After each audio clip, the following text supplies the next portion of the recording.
আগামী 19 জানুয়ারি থেকে রাজ্য সরকারি দপ্তরে একটানা ধর্মঘট এবং অনশনের হুঁশিয়ারি দিলেন সরকারি কর্মচারীদের একাংশ।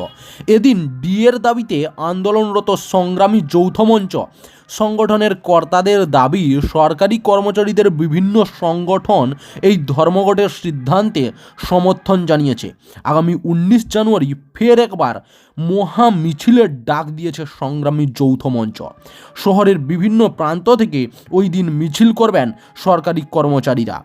ওই দিনই মুখ্যমন্ত্রীর সঙ্গে দেখা করার জন্য সময় চেয়েছেন সরকারি কর্মচারীরা।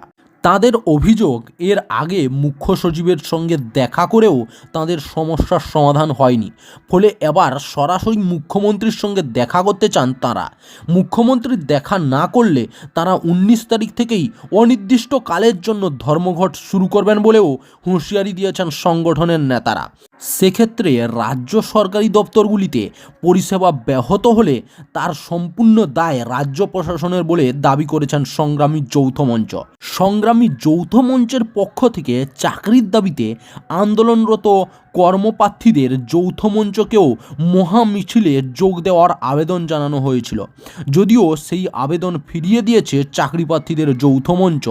যেহেতু সম্প্রতি শিক্ষামন্ত্রীর সঙ্গে তাদের আলোচনা হয়েছে, তাই এই মুহূর্তে রাজ্য সরকারি কর্মীদের এই মহা মিছিলে যোগ দেবে না তারা।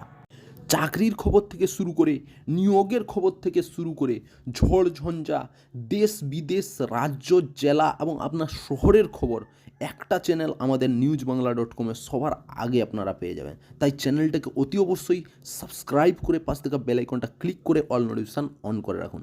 জয় হিন্দ, জয় ভারত।